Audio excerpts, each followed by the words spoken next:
Ushawahi kusikia kuhusu NPC? NPC ni non-player character. Wale wahusika kwenye video game ambao hawana maamuzi yao binafsi. Kazi yao wao ni kufuata zile scripts information ambazo programmer ameziweka kwenye computer. You see? Kama wewe unacheza magame, kuna wale wahusika ambao kazi yao wao wanaenda mbele, nyuma wanaenda mbele, au kazi yao ni kuimba tu, ni kucheza tu mpira, au kazi yao ni kufanya tu kitu ambacho cha kujirudia. Sasa akili ya mwanadamu imegawanyika katika maeneo mawili: conscious mind na subconscious mind.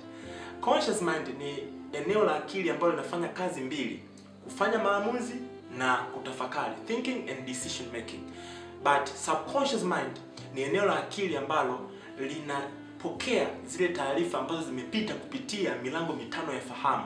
I mean, kuona, kusikia, kinywa, maneno ambayo unajitamkia, hasa kuongea kwako, nini ambacho kinatoka kwenye kinywa chako.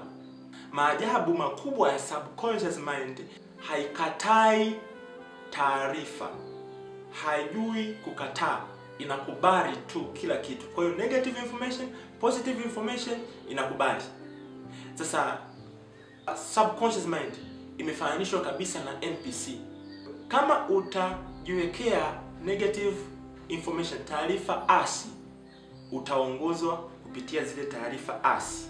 Kama umejiwekea taarifa chanya, utaongozwa kupitia taarifa chanya, positive informations. Kwa sababu hii subconscious mind inatumia zile taarifa ili kukuongoza wewe.